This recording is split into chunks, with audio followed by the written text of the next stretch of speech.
এই মিনহা খালাকনাকুম, তোমাদেরকে এই মাটি থেকে আমি আল্লাহ সৃষ্টি করেছিলাম। ওয়া ফিহা নুঈদুকুম, আমি আমার কুদরত দিয়া একটি নির্দিষ্ট সময় পৃথিবীতে তোমাকে হায়াত দিয়ে সুস্থ রেখেছি, তারপরে মৃত্যু দিয়েছি, এই মাটিতে আজকে ফিরাইয়া দিলাম। ওয়া মিনহা নুখরিজুকুম তারাতান উখরা, আল্লাহ বলেন বান্দা তুমি এখানে কবরে শেষ না, পচে যাইবা, গলে যাইবা, হাড় গলে যাবে, এখানেই শেষ না, আবার একদিন আমি তোমাকে এই মাটি থেকে কিয়ামতের দিন আবার বাহির করব। আমাদের সুন্দরী হাসিনা মানে তো সুন্দরী, আগে ছিল ক্ষমতা, আমার জামাইয়ের কাছে গেছে গান, কই গেছে গান, সবাই কয় না, তাইলে আপনারা কি আওয়ামী লীগ করেন? ভাই আমি কিন্তু আওয়ামী লীগ করি না, সোজা সত্য কথা, আওয়ামী লীগ করেননি আপনারা। এখন আপনি কইবেন যে হুজুর আপনি একটা ফাহেসা কথা কেমনে কইলেন এই বয়স্কা মহিলা সম্পর্কে? আরে ভাই আমি বলি না, এইটা ওই যে হাসিনার যে মন্ত্রী ছিল, পররাষ্ট্রমন্ত্রী ছিল কি ছিল না, তার নাম কি আব্দুল মুমিন, ঠিক কিনা? তার বড় ভাই ছিল, সেও মন্ত্রী ছিল, তার নাম ছিল আব্দুল মাল আল মুহিত, ছিল কিনা? আপন বড় ভাই সিলেটে, উনি আবার ওই কথায় কথায় রাবিশ শব্দটা বেশি বলতো, এই জন্য সাংবাদিকরা তার নাম উঠে গেছিল রাবিশ মন্ত্রী। ওই রাবিশ মন্ত্রীর ছোট ভাই নাম তারও ভালো, আব্দুল মুমিন। হ্যাঁ, হাসিনারে কাম ছিল যে যত পাম দিতে পারো, এই উপদেশটা গো কামই তো, এটা নেতাগো পাঁচটা যত ঘুরে কামই এটা, খালি বাইরে নেতারে খালি পাম দিতে পারলে তো কাম হইব। হ্যাঁ করছে যে ভারতের সঙ্গে আমাদের বাংলাদেশের সর্বোচ্চ সেরা সম্পর্ক বিরাজ করতেছে বন্ধুত্বের, সেই সম্পর্কটা হলো স্বামী স্ত্রীর সম্পর্ক। আলহামদুলিল্লাহ কইবেন না নাউজুবিল্লাহ কইবেন? নাউজুবিল্লাহ কইলে কি হইব? কন্যা তো চলে গেছে বাপের বাড়ি, স্বামী স্ত্রী যখন বলছে দুইজনের সম্পর্ক, তাহলে আমি মুদিরে কি বউ বানাইতে পারবে? তাহলে হাসিনা এই বউ হয়, যে কারণে চলে গেছে, জামাইও বুড়া, হ্যাঁ বুড়া, অসুবিধা নেই, ঠিক ঠিক না? তো এই জন্য বললাম যে মাফ করে দেওয়া। এখন যদি এমন হয় যে জঘন্য কাণ্ড হয়েছে, বদলা নিতে হবে, বিচার করতে হবে, সেটাও কোরআন বলে দিছে। শোনো, যদি তুমি ক্ষমা করতে নাই পারো, বিচার করতেই হয়, তাহলে বরাবর বরাবর আসিন্না বিসিন্নি ওয়াল আইনা বিল আইনি ওয়াল আনফা বিল আনফি ওয়াল উযুনা বিল উযুনি ওয়াল জুরুহা কিসাস। আল্লাহ বলেন, হে বান্দা, মাফ করে দেওয়া উত্তম। যদি মাফ করতে নাই পারো, তাহলে শুনো, প্রতিশোধ কেমনি নিবা। কেউ তোমার ঘুষি দিয়ে একটা দাঁত ফালাই দিছে, বিচার হিসাবে ওর একটা দাঁতই ফালাইতে পারবা, সবগুলা ফালাইতে পারবা না। কেউ যদি তোমাকে শরীরে আঘাত করে থাকে, যেখানে করছে, যতটুক করছে ততটুকুই করতে পারবা, এর বেশি করতে পারবা না। ইনসাফ, ইসলাম কি? ইনসাফ, ইনসাফ হলো সবকিছুর মূল। এই জন্য আল্লাহু আকবার। তো মসজিদে আমরা কি করব? জোরে জোরে কথা বলবো না। মসজিদ কমিটিতে থেকে যে আমরা ছিলাম কার কাছে? বলেন, ছিলাম কার কাছে? আল্লাহ পাকের কাছে, ঠিক না? সব ঘুরে ঘুরে যাব কার কাছে? আল্লাহর কাছে। কবরে লাশ রাখার আগে দোয়া একটা পড়ি কিনা? কোরআন শরীফের একখানা আয়াত, আল্লাহ বলছেন, মিনহা খালাকনাকুম ওয়া ফিহা নুঈদুকুম ওয়া মিনহা নুখরিজুকুম তারাতান উখরা। হে বান্দা, একদিন আমি আল্লাহ আমার কুদরতি শক্তি দিয়া আগুন, পানি, মাটি, বাতাস, মৌলিক চার পদার্থ, তার মধ্যে সিংহভাগ বেশি হলো কি? মাটি। এই মিনহা খালাকনাকুম, তোমাদেরকে এই মাটি থেকে আমি আল্লাহ সৃষ্টি করেছিলাম। ওয়া ফিহা নুঈদুকুম, আমি আমার কুদরত দিয়া একটি নির্দিষ্ট সময় পৃথিবীতে তোমাকে হায়াত দিয়ে সুস্থ রেখেছি, তারপরে মৃত্যু দিয়েছি, এই মাটিতে আজকে ফিরাইয়া দিলাম। ওয়া মিনহা নুখরিজুকুম তারাতান উখরা, আল্লাহ বলেন বান্দা তুমি এখানে কবরে শেষ না, পচে যাইবা, গলে যাইবা, হাড় গলে যাবে, এখানেই শেষ না, আবার একদিন আমি তোমাকে এই মাটি থেকে কিয়ামতের দিন আবার বাহির করব। ঠিক কিনা বলেন? তো এই আয়াতটা আমি একটু নিজে নিজেই চিন্তা করে দেখলাম যে আসলে শুধু আমাদের দেহ না, সবকিছুই মাটি থেকেই উৎপন্ন হয়েছে, সবকিছু আবার কোথায় ফিরে যেতেছে? মাটি থেকে। দেখেন আমরা দেশে বা বিদেশে চাকরি বা ব্যবসা যেটাই করে যখন প্রচুর অর্থ উৎপাদন আমাদের হাতে আসে, তখন আমরা কি করি? আমরা অনেকগুলা জমি কিনি, করে কিনা কি বলেন? কেউ গ্রামে কিনে, কেউ ঢাকা কিনে, কেউ গাজীপুর কিনে, কেউ মাওনা কিনে, কেউ টালিগঞ্জ কিনে।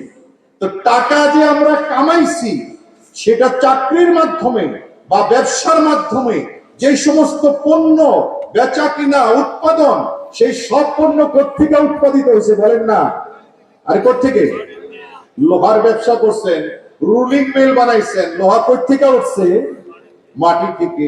বিল্ডিং বানাইছেন, ইট সিমেন্ট যা আছে, গ্লাস থাই, কোত্থেকে উঠছে? মাটি থেকে উঠছে। প্রচুর পয়সা বানাইছি, বানাইয়া এই পয়সা আবার মাটিতেই ফিরাই দিতেছি। প্রথম জমি কিনলাম, ঠিক কিনা? জমির ভিতরে এরপর আবার একটা বিল্ডিং দাঁড় করাইলাম, তো মাটিতেই দিতেছি কিনা? বড় বিল্ডিং হলে আগে পাইলিং দেওয়া লাগে নিচে, মাটিতেই দিতেছি, ঠিক কি ঠিক না বলেন? এই মাটিতেই দিতেছি। তো আমি দেখলাম যে ঘুরে ফিরে শুধু মানুষ না, সব কিছু মাটি থেকেই উঠতেছে, আবার সব মাটিতেই ফিরে যাইতেছে। কেমন কি আমরা গ্রামে জন্মগ্রহণ করেছি, কেউ ঢাকা গিয়েছি, কেউ ইংল্যান্ড গিয়েছি, কেউ অস্ট্রেলিয়া গিয়েছি, মৃত্যুর আগে অধিকাংশ মানুষই ওসিয়ত করে যায় আমার মৃত্যুর পরে আমাকে ওই যে আমাদের গ্রামে আমার মায়ের কবরের পাশে নিয়ে আমাকে দাফন করো। ঠিক কি ঠিক না? ওই যে আল্লাহ রাব্বুল আলামিন বলছেন মিনহা খালাকনাকুম ওয়া ফিহা নুঈদুকুম ওয়া মিনহা নুখরিজুকুম তারাতান উখরা। সুতরাং ভাইরা আমার, এই টাকা পয়সা ক্ষমতা এটা কিছুই না। মানুষ বিশ্বাস করেন আমি এত ঘাবড়াইয়া যাই। ওয়ারি নূর মসজিদের এক বিল্ডিং পরেই আমার বাসা।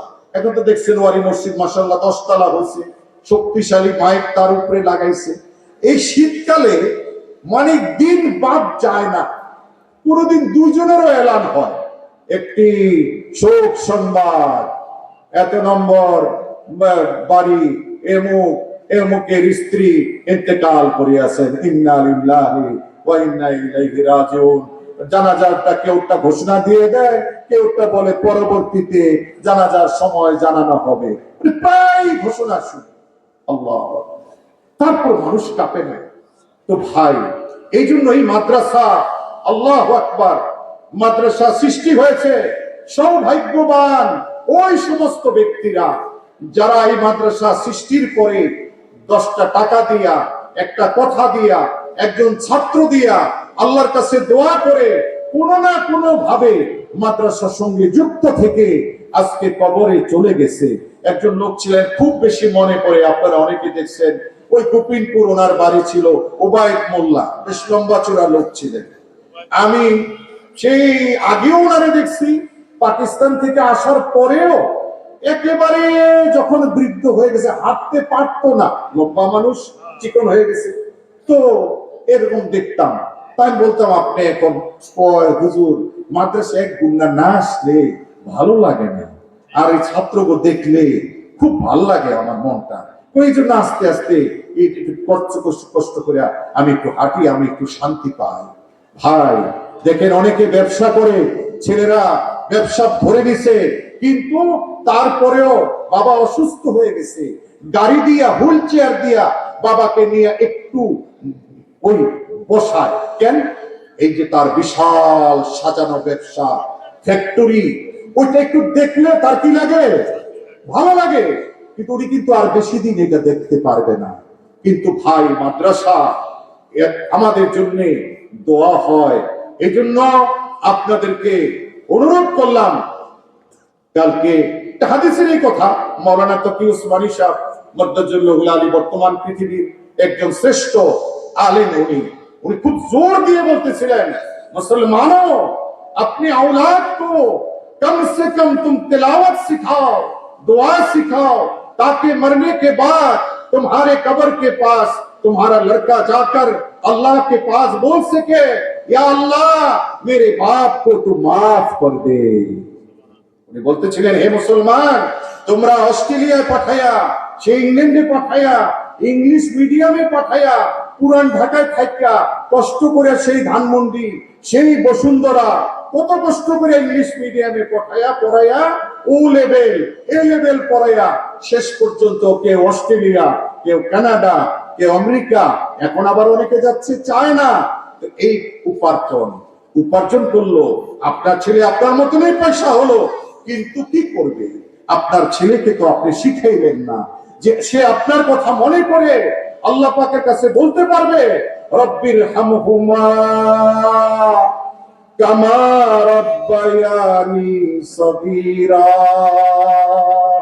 হে আল্লাহ, আমি যখন একেবারে ছোট শিশু ছিলাম, তখন আমার বাবা মা যেরকম আদর করে আমাকে কোলে নিয়া যেমন চুমা দিত, যেমন আদর করত, আমি পেশাব করে পায়খানা করে দিল তারা রাগ করতো না, উল্টা তাড়াতাড়ি তারা আমাকে পরিষ্কার করে দিত। হায় হায়, আমার ছেলে মেয়ে ঠান্ডা লেগে যায়, মেয়ে ঠান্ডা লেগে যায়। আল্লাহ, ওই সময় আমার বাবা মা আমাকে যেমন ভালোবাসতো, এ আল্লাহ, আমার এই বাবা কবরে চলে গেছে, আমার মা কবরে চলে গেছে, আল্লাহ আপনি তাদেরকে মাফ করে দেন। হাদিসে আসছে, পিতা মাতার জন্য সন্তানের দোয়া সবচেয়ে শক্তিশালী। মাওলানার দোয়ার চেয়ে, ইমাম সাহেবের দোয়ার থেকে, পীর সাহেবের দোয়ার থেকে সবচেয়ে শক্তিশালী। নবীজি বলছেন, ওয়ালাদুন সালিহুন ইয়াদউলা। তুমি পৃথিবীতে পিতা হয়েছিলা, তুমি একটি সন্তান অন্তত এমন রেখে আসছো যে তোমার কবরের পাশে আইসা সে বাংলা হলেও বলতে পারে, ইয়া আল্লাহ আমার বাবাকে মাফ করে দেন, ইয়া আল্লাহ আমার মাকে মাফ করে দেন। এটা বলে যে হাত নামানোর আগে আল্লাহ তার গুনাহ মাফ করে দেন। এই জন্য আপনাদেরকে অনুরোধ করলাম, এই জন্যই কিন্তু আমরা যে আমাদের সবাই তো আর মাওলানা, মুফতি, মুহাদ্দিস হতে পারবে না, হবে না।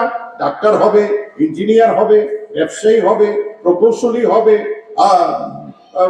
সরকারি আমলা হবে, কিন্তু সে যেন মুসলমান ডাক্তার হয়, সে যেন মুসলমান ইঞ্জিনিয়ার হয়, সে যেন মুসলমান সচিব হয়, সে যেন মুসলমান প্রধানমন্ত্রী হয়। আমি মাঝে মাঝে ঢাকায় দুষ্টামি করে বলি যে, ভাই, আমাদের ডাক্তার ইউনূস সাহেব দাড়ি রাখছেন, কিন্তু আমরা রাখছি মুখের সামনে দিয়া, উনি রাখছেন ঘাড়ের মধ্যে। দেখেন নাই আপনারা? আরে ডাক্তার ইউনূস সাহেবের পিছন দিয়ে তাকায় দেখেন, ওই আমাদের দাড়ির মতো কইরা এরকম ঘাড়ের উপরে রাখছে। এটা কিন্তু সামনে আনলেই কামটা সোজা হয়ে যায়, কিন্তু সামনে তো আনতে পারবো না বেচারায়। কারণ ওই যে নোবেল পুরস্কার পাইছে সারা ইউরোপ আমেরিকার সঙ্গে দুস্তি, এই জন্য নবী মুহাম্মদের সঙ্গে দুস্তি করার তো আগ্রহ জন্মাইতেছে না। এই জন্য আপনাদেরকে অনুরোধ করে বললাম যে আপনারা আল্লাহর ওয়াস্তে নিজেদের সন্তানদেরকে, এই যে আমরা কিন্ডারগার্টেন এই জন্যই করেছি যে এখানে তারা স্কুলের পড়াও করতে পারে, যেটা নবীজি বলছেন প্রত্যেক উম্মতের জন্য ফরজ। ইমানে মুজমাল, ইমানে মুফাসসাল, কালিমা তাইয়্যিবা, কালিমা শাহাদা, ওযুর ফরজ, গোসলের ফরজ, এই হালাল হারাম এবং কোরআন তেলাওয়াত করা। হাদিসে আসছে যে কবরের পাশে দাঁড়ায়া যদি সূরা ইয়াসিন তেলাওয়াত করে কোন সন্তান, তার বাবার মা মায়ের কবরের পাশে, আল্লাহ পাক সাথে সাথে তার সমস্ত গুনাহ মাফ করে দেন।